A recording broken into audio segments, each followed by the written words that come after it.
En 2018, sur 100 magasins en moyenne en France, 12 n'avaient plus d'activité. Un chiffre qui en 2 décennies a doublé et inquiète. Selon un sondage réalisé en 2019 par l'Institut CSA, 59% des habitants d'une commune rurale ou d'une ville de province sont préoccupés par l'avenir de leur centre-ville. Face à cette désertification commerciale, Villedieu-sur-Indre n'est pas en reste. Nous souffrons un peu d'un manque de commerce, ou plutôt d'une disparition des commerces de proximité, comme on a pu le connaître il y a 15, 20, voire 40 ans. Le but, c'est de ne pas baisser les bras, de ne pas prendre ceci comme un état de fait, en disant qu'on ne peut rien y faire. Il y a des moyens qu'on peut mettre en place. Le moyen que nous proposons à Villedieu, c'est aider à l'installation des nouveaux commerces durant leur première année, puisqu'on sait très bien que c'est l'année un peu charnière, soit ça passe, soit ça casse. Donc à Villedieu, on prendra en charge jusqu'à 75% du loyer la première année, plafonné à 300 euros.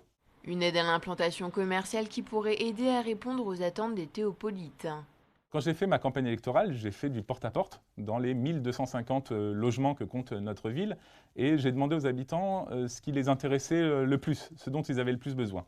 8 fois sur 10, on m'a répondu des nouveaux commerces. La ville manque de commerce, il y avait un sentiment un petit peu de manque de dynamisme comparé aux décennies précédentes. Donc c'est en priorité répondre à une attente des habitants déjà présents à Villedieu-sur-Indre.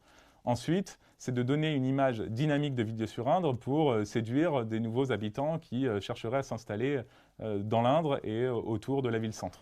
L'attribution de l'aide sera décidée par un comité de sélection municipale. Nous ne souhaitons pas forcément accompagner des commerces dont le domaine est déjà présent à Villedieu-sur-Indre pour éviter une concurrence déloyale. Il y a également des types de commerces dont nous ne souhaitons pas parce que nous considérons qu'il n'y a pas de besoin particulier à Villedieu-sur-Indre. Néanmoins, d'autres, dans des domaines très variés, sont attendus par les théopolitains. L'aide sera concentrée sur la rue du Général de Gaulle, la rue principale et traversante de la commune. Le but, c'est de éviter l'étalement commercial et de concentrer tous les moyens sur l'axe principal de notre ville.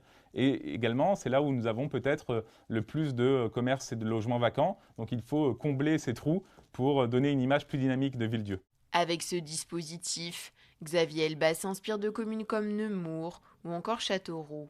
À chaque fois, les maires ont constaté qu'il y a eu un avant et un après, que beaucoup de nouveaux commerces sont installés suite à la mise en place de cette aide. À Châteauroux, par exemple, elle a été mise en place en janvier 2017.